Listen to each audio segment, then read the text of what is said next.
Howdy, all you delicious people. I am here today to whip out the weird because I am going to go on and review Weird, the Al Yankovic story.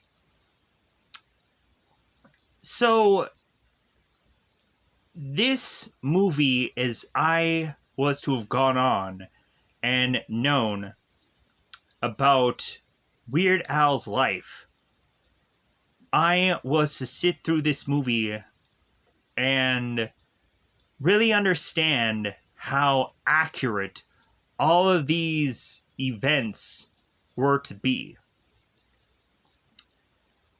To where then also I was to easily admit that this movie was to accomplish a Herculean task by becoming the funniest film of this year.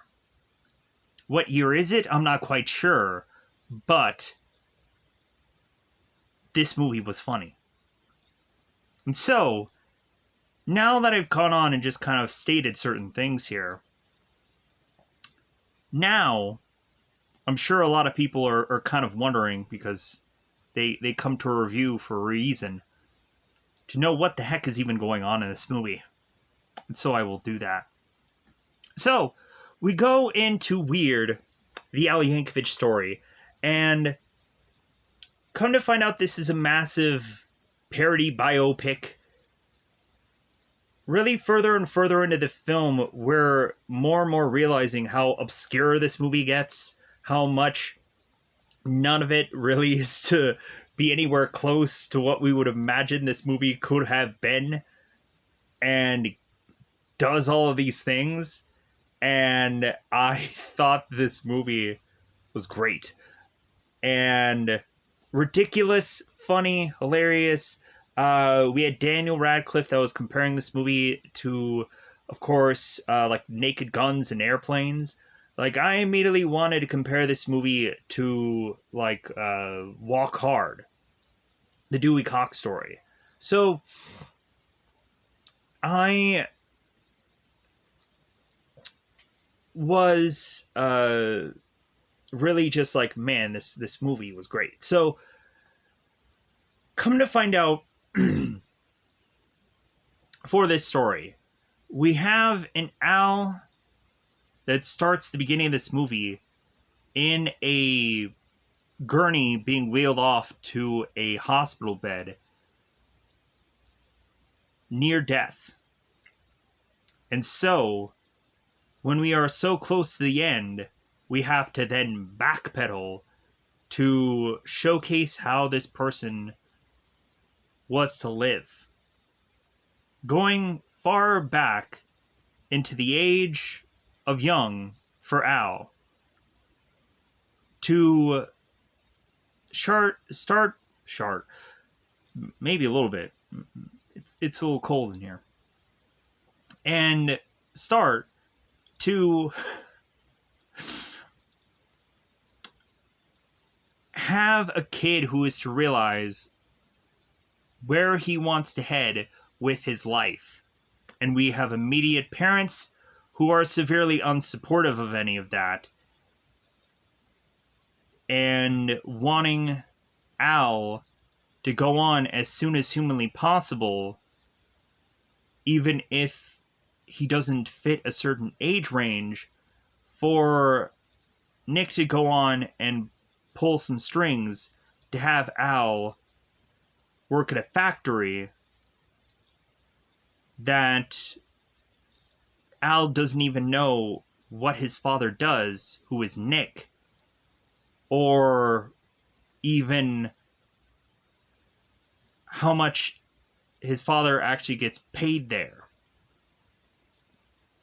And so, we also have Al's mother that is to try as much as possible to convince Al that both Mary and Nick, who is Al's mother and father, that Al should go on and stop all of this weird stuff.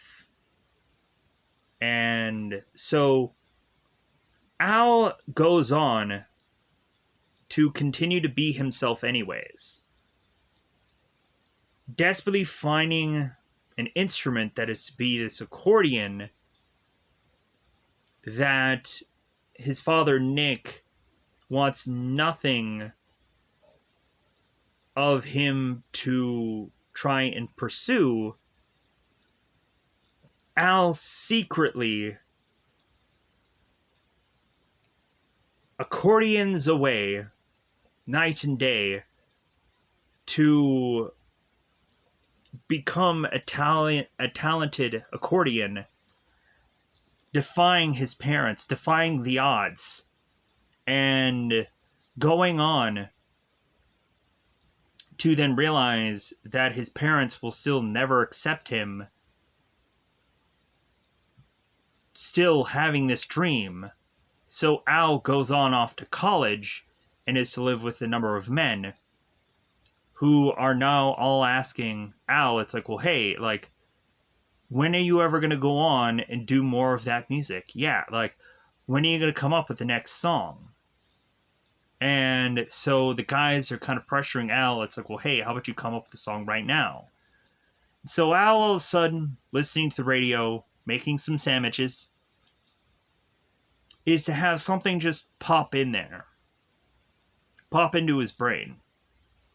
And so the one thing of which that Al is to miraculously do is take with him a group of guys all into the bathroom to then record a masterpiece of music, which is My Bologna.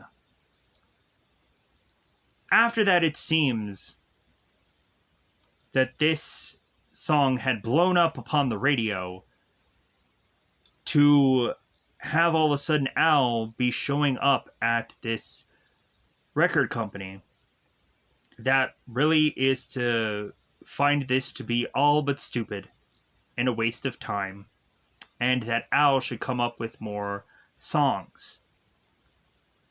All of a sudden, we have Al that winds up with a guy named Mr. Demento after some bar thing stuff happening.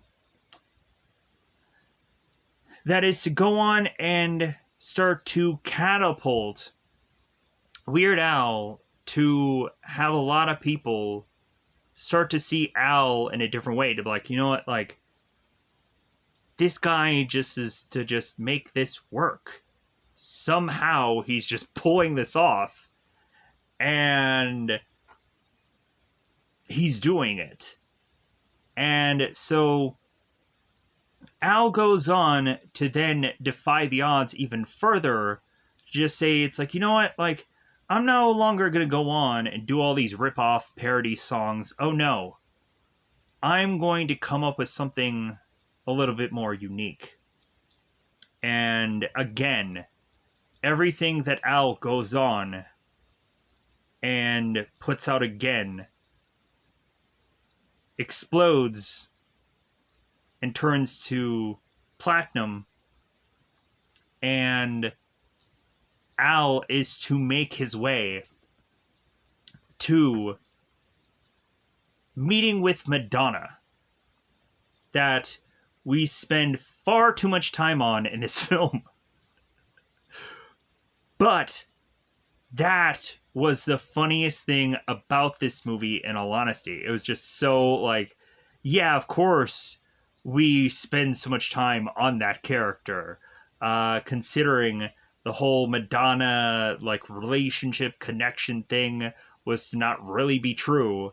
But no, like, we're gonna go and explore that and go in depth about it, and to really make it out to be that this relationship really meant more than we were to ever have thought in our lives between Weird Al and Madonna. So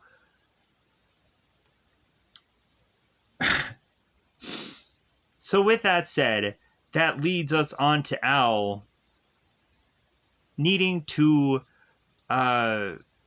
fight LSD, fight alcoholism, fight people, fight a war, and to, by the end of this movie, have his hand be raised by the end of all of this. And then we, of course, are to really understand what the heck that whole hospital thing was all about. So, with that said, let's go on into spoilers, because I think it's about that time to just get into all of this. Definitely great film. Where can you go on and see this movie right now? Because in all honesty, I think it's exclusively on Roku channel. Sure, if anybody has that, then go ahead and just see this movie. If you have Roku.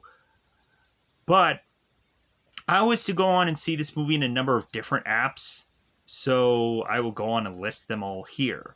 So first off, I will have you go on to an app called Doxy, Doxcy. And you could also go on to an app called Play, UHD. Every single one of these you can currently find on the Google Play Store. And if not weird being available on certain numbers of these apps just yet, they will be available soon. So maybe not every single one of these, but definitely the first two that I just mentioned, weird is located there. And then you can also go on into other apps like Yes Movies or 123 Movies. You got to find the right ones, but looking at it, at some point you'll be able to see weird for free. So, now with that said, let's go on into the double five time territory, because it's about that time to get weird. And it is spoiler time. It's about that time to get a spoil this movie. So in the beginning of this film, we open up this film with Weird Al being driven to a hospital by an ambulance to then be in this hospital, and he is fighting for his life because he was shot numerous times. And so all of a sudden we have us open this movie in a very unusual way, but then they are to kind of have a life flashing before our eyes moment, and that's of course where we go back to Al being a young Al. So we have young Al, Nick, Al's father, Mary, Al's mother. We're all sitting at this table. And we have Mary who asks Al, it's like, well, Al, like, ask your dad, like, how his day went. And Al's like, okay, Dad, how did your day went? He's like, how did my day went?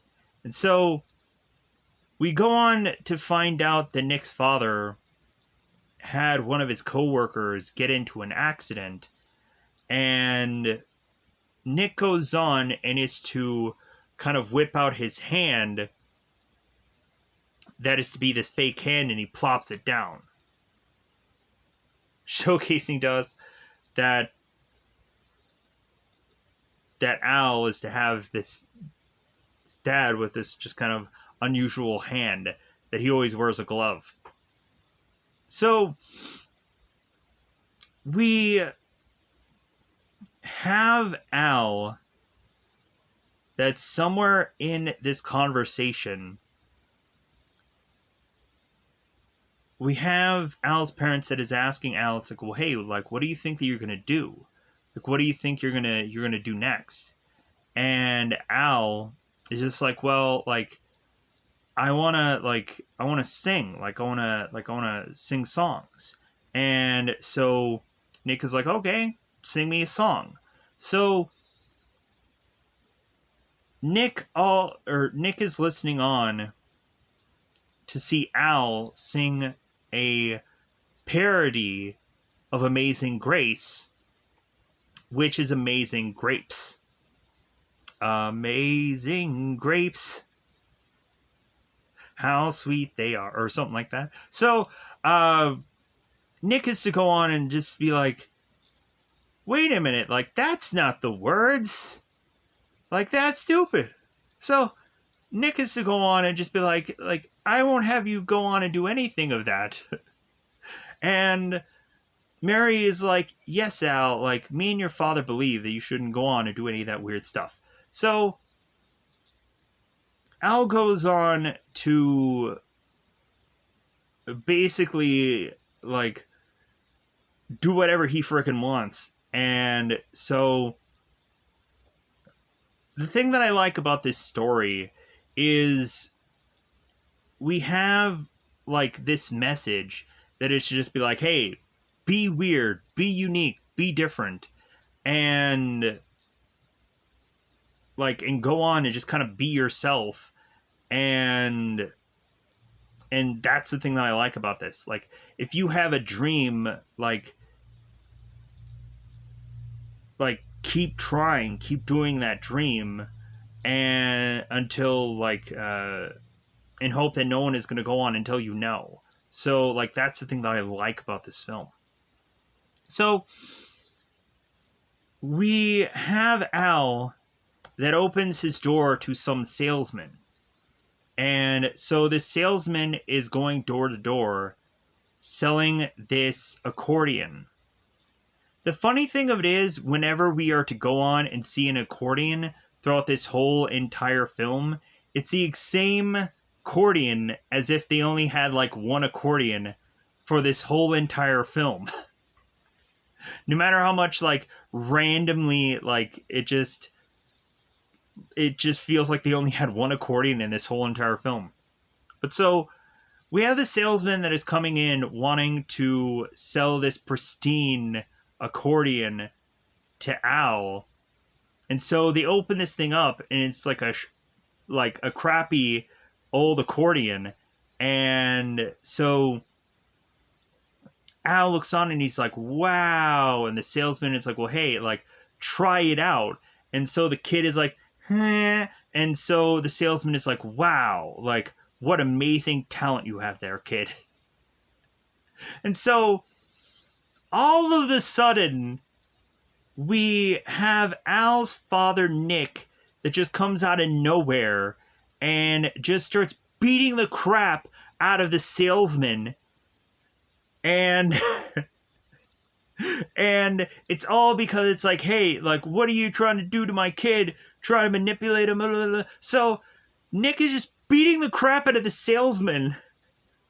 And then when Nick walks off, we have Mary that sits next to Al and is stating, it's like, well, Al, you know what? Like, if you really want this accordion, like, then this is just going to be your early Christmas present. I don't know how many times through, like, a lot of times for my family, we would always just kind of go on and, like, always state, it's like, oh, okay, well, this is going to be your early birthday. This is going to be your early Christmas. This is going to be your early whatever. So don't expect something via this holiday. Because, like, we're just going to spend this money on this thing that you obviously want. And that's the only thing that you're going to care about for right now. So, like, don't be expecting anything for another holiday. And so I was always just like, okay, all right. Like, once I got, like, older and older, it was just like I was completely fine with that. Especially if it was to kind of get me something. Sometimes it would just be like, well, hey, here's Christmas, and it would just be kind of like this little thing, but it's like, well, like, at least it's better than nothing. At least it's better than nothing. So like, just be kind of happy about what you get a lot of times on holidays. So with that said, we go on to have Al get this accordion, but he has to play it in secret. And so supposedly Al is to go on and play his accordion in the closet. So he's a closet accordionist or closet accordion player. So we have Al that as he is to start to grow and age, we have Al that runs off, putting a hay like substitute in Al's bed of this dummy that they kind of harken back to. And so Al runs off to go to this polka party because his friends are talking about it. So, come to find out, Al's friends from school are at this polka party, and they come to find out that there's an accordion in this home, and so the kids are telling Al, it's like, hey man, like, you should play this accordion. And Al's like, no, I should do none of the sort. And so the guys are just like, yeah, come on, like, you're the accordion guy, like, play this accordion. So Al, all of a sudden, finally, to shut these guys up, he takes the accordion and just starts playing it, and everyone is just blown away. But then all of a sudden, right after that, the cops have come for this party, and all of a sudden we have this police officer who brings Al back to his home, and Mary's looking at Al and like, well, hey, like, I thought you were sleeping in your bed. And then we have Nick kind of coming into the fray and just be like, well, hey, you had a hay dummy in your bed. So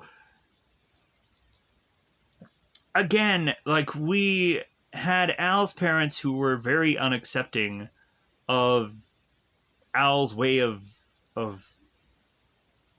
being, it seems. So Al then finally grows up to a ripe old age of going to college, leaving home, and we have a group of friends that are all talking about them getting so drunk that they almost died, and how everybody's like, wow, like, yeah, that sounds really exciting, and this and that. So it's like, okay, very odd. So we have Al having all of his friends all ask him about, like, well, hey, when are you going to go on and do that music? Yeah, when is it going to happen? And so Al goes on, puts on the radio, and is to hear My Sharona. And so Al all of a sudden is to be asking one of his friends, Steve, if he can kind of use some sandwich meat, and it was bologna, or bologna for some people. And so Al goes on to see the container of bologna and the sandwich that he is toasting, and Al is putting it all together. And so Al rushes to this bathroom with this accordion and nothing else but this, like, tape recorder to make this song into this bathroom because it's the only place with good acoustics. And Al goes on to make this song of My Bologna. And oddly enough, we have Daniel Radcliffe that sounds exactly like Al, because that's how every bit of music is to go on and be in this movie. And so Al goes on and is to just ship out all of these letters to go to every bit of these like, kind of radio people and so on and so forth.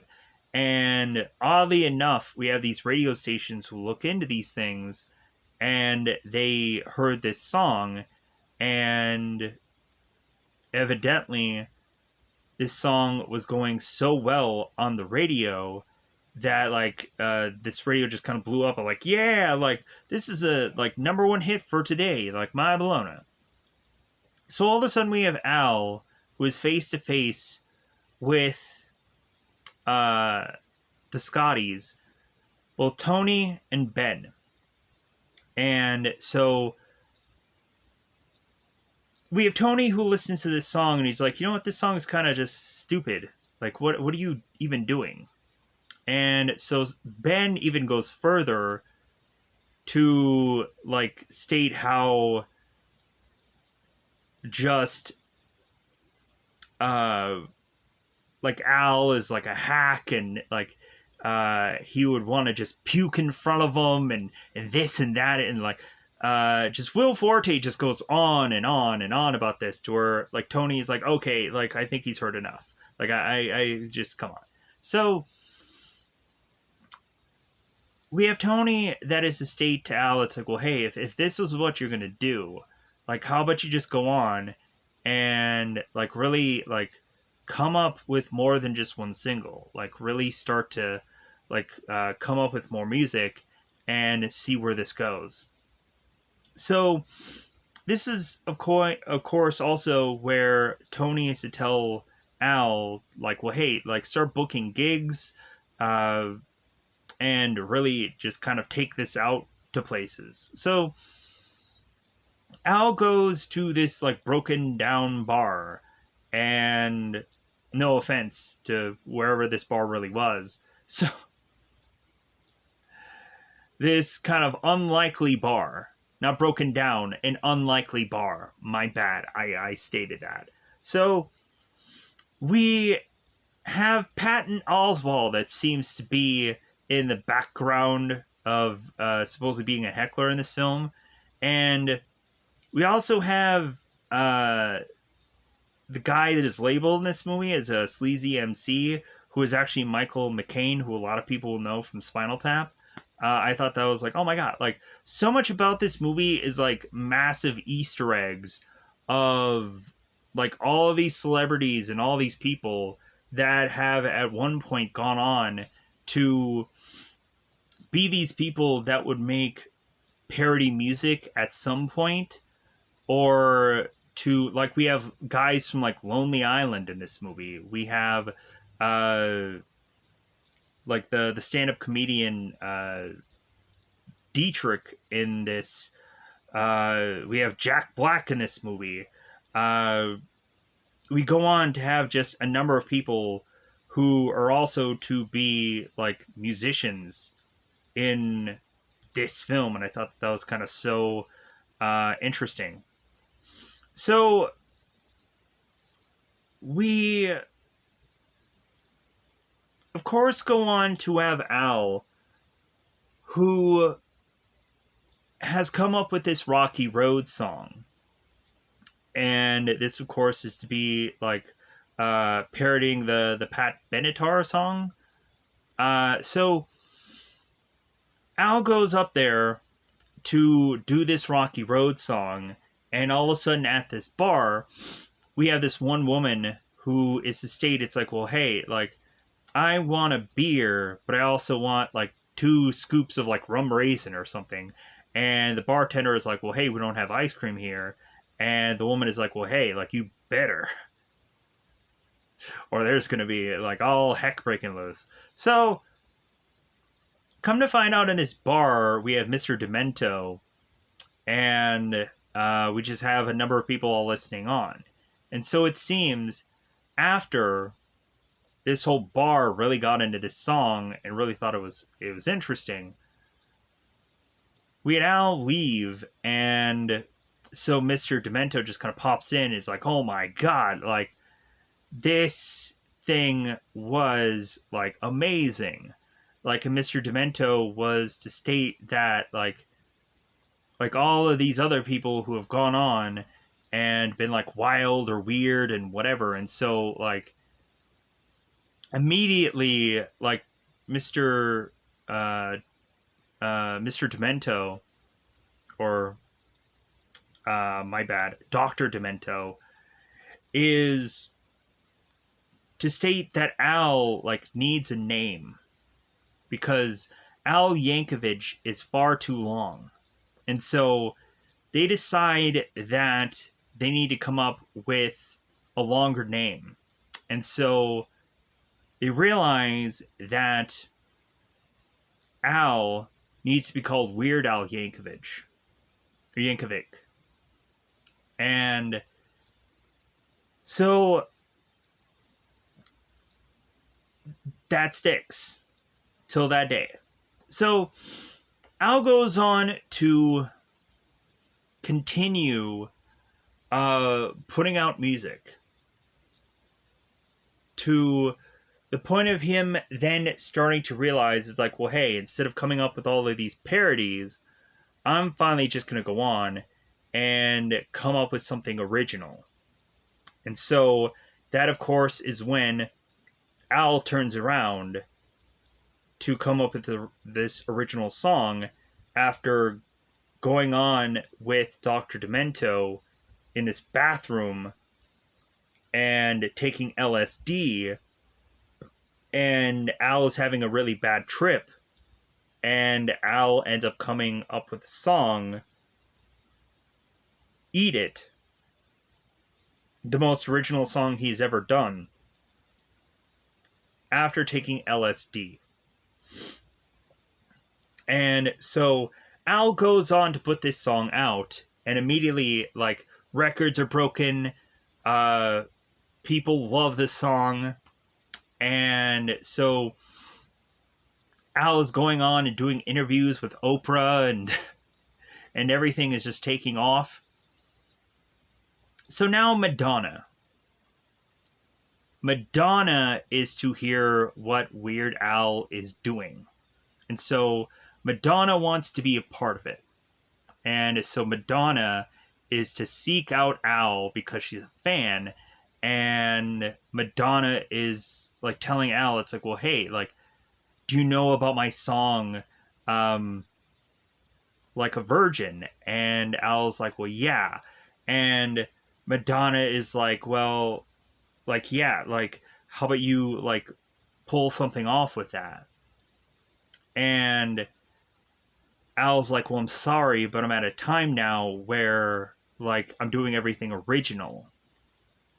So Al, of course, is to kind of give us, like, a tour of his house at some point. Like, he has all these, like, platinum records as a number of necklaces and all these, like, funny, interesting things. And as Daniel is rocking his six-pack abs because he can and he should.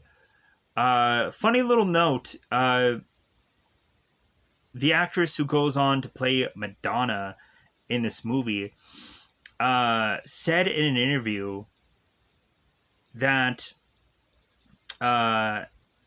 Evan was to state that, like, she was kind of, like, touching on Daniel's, like, chest and was like, wow, like he's really toned. So but come to find out, we have one thing that we also have to mention here, and I'll get to that because I almost forgot about it. The whole Jack Black thing. How is Jack Black tied to this film? So Madonna is going on to try and get Al to do this song, and Al just really isn't interested. The only thing that he's really interested in is finding out how accurate Madonna is to state that she has gone on to sleep with a lot of people, but the song of which that she is to ask Al to cover is still very much accurate to who she is.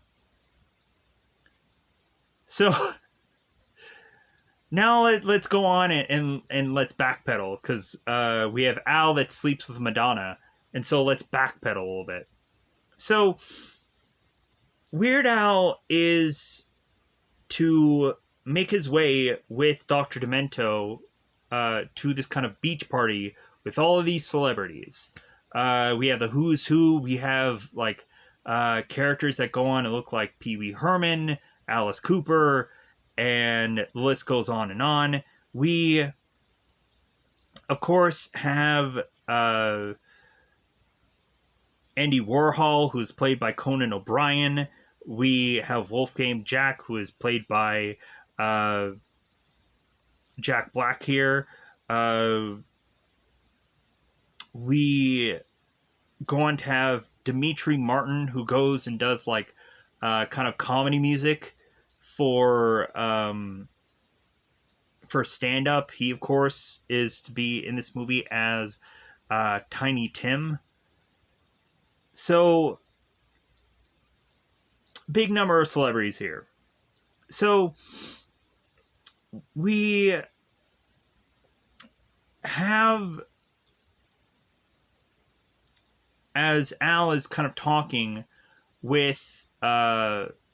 Demento, Al is to meet up with Wolfman Jack, and Wolfman Jack is saying to Al, it's like, well, hey, like, if this guy is as good as he says he is, then like he should show us right here and now. And then all of a sudden, John Deacon walks in, and this, of course, is the guitar player, the one of the musicians from Queen, and John is to say, okay, all right, Al, like come up with a parody of Another One Bites the Dust. And so Al is to just be like, I can't. So all of a sudden, Wolfman is like, well, yeah, I thought so. And so Wolfman and John start walking off. And then immediately, Al is like, get my accordion. So Al gets his accordion and is to go on and sing the song of Another One Rides the Bus. Hey, he's going to sit next to you. Another one rides the bus. So we have Al that goes on and puts this song on, and Wolfgang is almost in tears. It's like, you know what?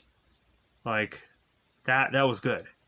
Like that was a song. And so like they were blown away. And so we have John Deacon that states to Al, it's like, well, hey, like how about you go on and you perform that song with Queen at Live Aid, and Al is to look at John Deacon and just be like, hard pass, buddy. Like, no. Like, I have no interest in doing that. So Al walks away and just be like, the guff on that guy. Like, so, so we have Al that after he is to be with Madonna, it seems bizarrely, we have weird ties stating that Madonna is to be like the Yoko Ono to Al's John Lennon. And so all of a sudden we are to start to realize that Madonna is to be sleeping with Al, and all of a sudden Al is now heavily drinking to the point of him now needing to go like on stage and perform somewhere. And Weird Al is to call his mother and tell his mother that he's performing at Madison Square Garden, so much so that the Knicks have had to be forced to move to a hockey arena, and that like Al is mentioning how he's just like every night thousands of fans screaming for him. And so Al's mother goes on to tell Al, it's like, well, like that's great, but like how's your bowel movements? Like, have you been taking Bram? And Al's like, what? And so, yeah, like, his mom just asks, like, hey, how's your poop going? So, we have Al that is pushed because still his parents will never accept him, will never go on and understand him. And that leads to like the whole LSD moment, but then also is to lead Al to become this drunk. So Al goes on to get drunk during this performance, and we have Al, who after he is to go on and come up with like a surgeon, and because he was to get into this car accident while he was drunk, and he ends up being rushed back to the concert to perform this song. Al is to perform like a surgeon and has come up with this whole entire song right from this this medical bed, and he's performing it right then and there. So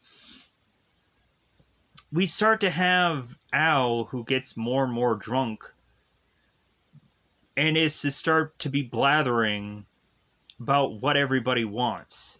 And so Al is like, well, yeah, like, I know what you all want. And so, like, do you want me to whip it out? And everybody's like, yeah, whip it out. And so Al's like, yeah, I'm going to whip it out. And so Al goes on to be talking still, even if it doesn't make sense. Al is still going on and on about his dad working at a factory, even though he never knows what his dad actually did or how much he got paid. But it's like, yeah, I bet you all work at a factory, don't you? All of you. And you don't know what you do or how much you get paid. Yeah, I'm sure all of you do, don't you? And so it's just a build of this escalation of just absurdity. And I was laughing during that whole point. So Al goes on, is like, you want me to whip it out, don't you? And they're like, yeah. So Al goes on and whips out this accordion, and all of a sudden this security guard tackles him from out of nowhere and drops him down on the ground. And like, we have all these people that are just like, well, yeah, like, you did this heinous act, how could you? So we finally have Al coming to terms that his relationship with Madonna really isn't working out like he thought it would. And Madonna is like, oh no, like I'll come up with all the music and you'll parody off of all of it, and like everything's gonna work out. And so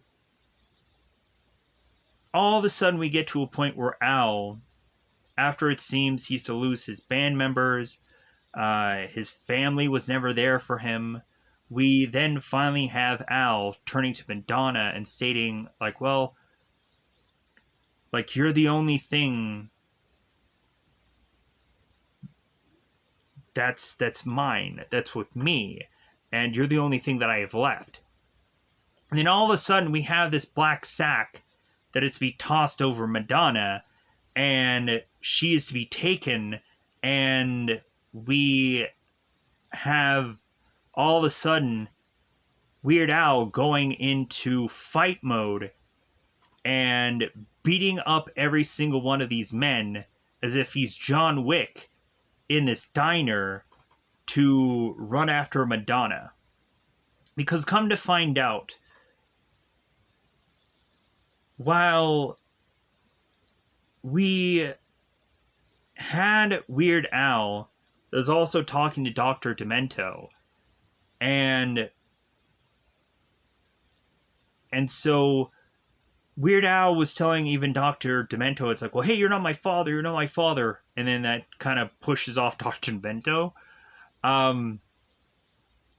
We, of course, had a moment where I think Dr. Demento was to tell Al about these certain gigs that he can go on and do. And one of the gigs was to do this birthday party for Pablo Escobar. But Al want nothing to do with that. So, come to find out, Pablo Escobar wanted Al so badly that he was willing to kidnap Madonna to get Al lured back into Pablo's presence so Al could do this performance. So Al's like, yeah, you messed with the wrong guy. Like, I'm coming. So we all of a sudden have Weird Al that just becomes Rambo if we haven't gone on and seen like UHF or whichever. So Al all of a sudden is in this jungle. And so we have these two men that like hear something in this jungle and they're like, okay, like we heard a sound, let's follow the sound. These machine guns end up popping off, and all of a sudden they end up finding out that there's to be this hey dummy there.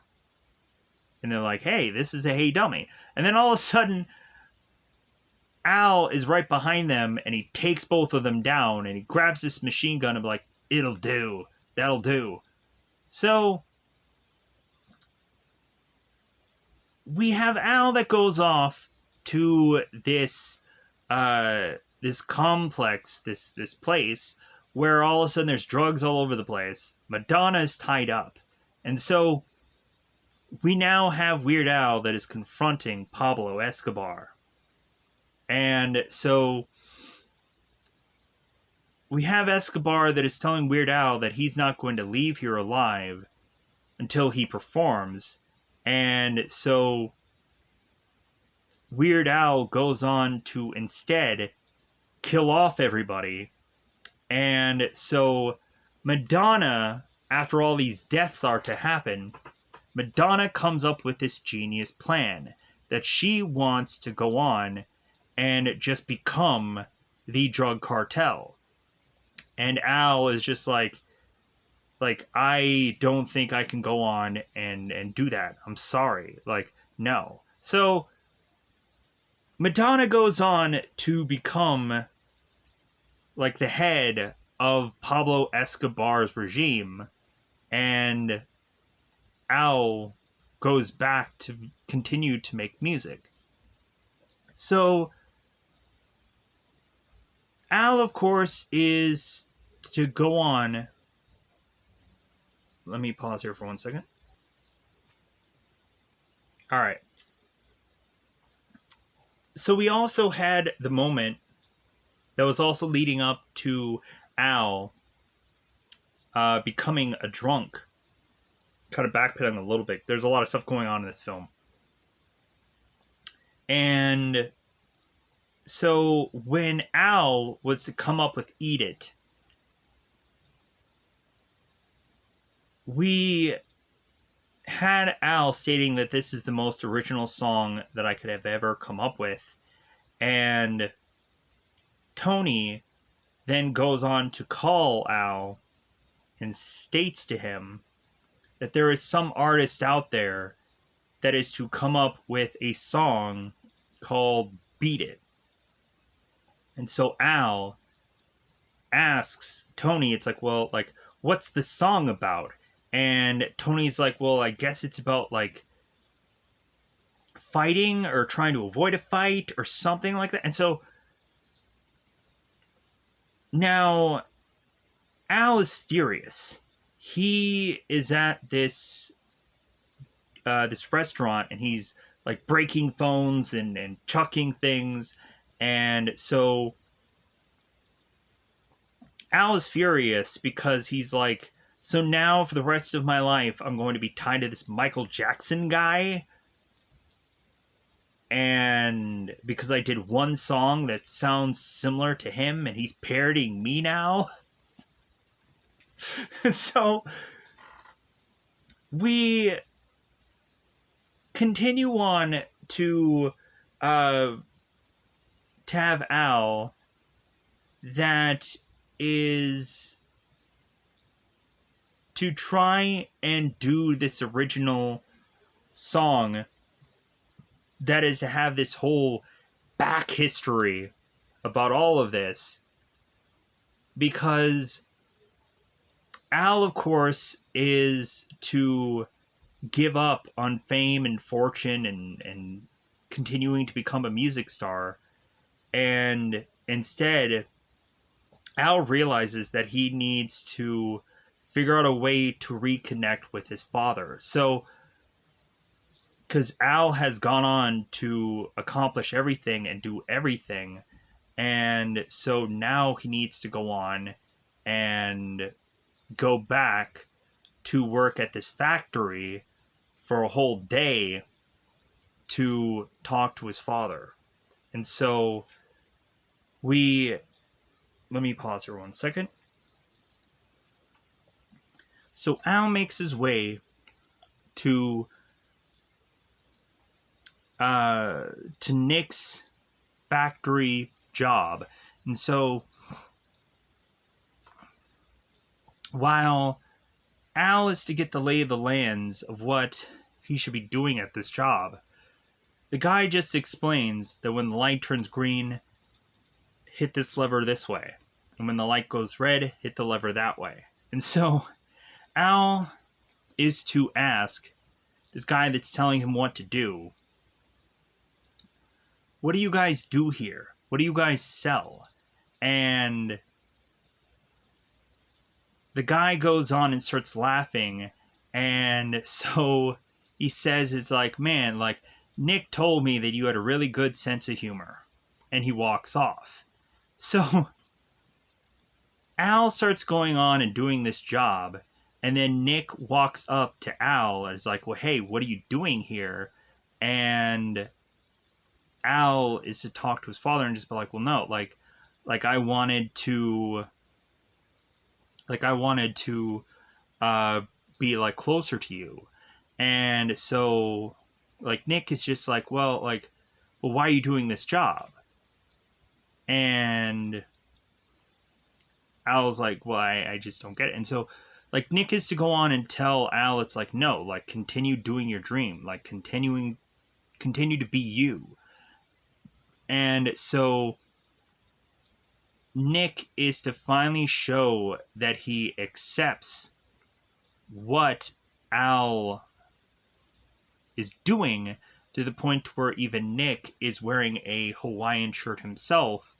And Nick is to also state that in his past, Nick was to also be an accordion player and was to have lived with the Amish, and I guess through Rumspringer, that of course is to be this one holiday that a bunch of Amish would go on and leave to kind of do whatever they want for X number of time, because certain movies would cover this, like SEX Drive does with Seth Green, which is kind of funny because Seth Green goes on and he's this like radio personality where like Al is kind of sifting through the radio, and every single thing on the radio is to be every single Al song, as like Seth Green is to be like the DJ, the local DJ.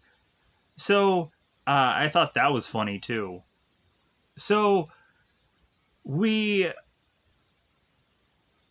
come to find out that Al is to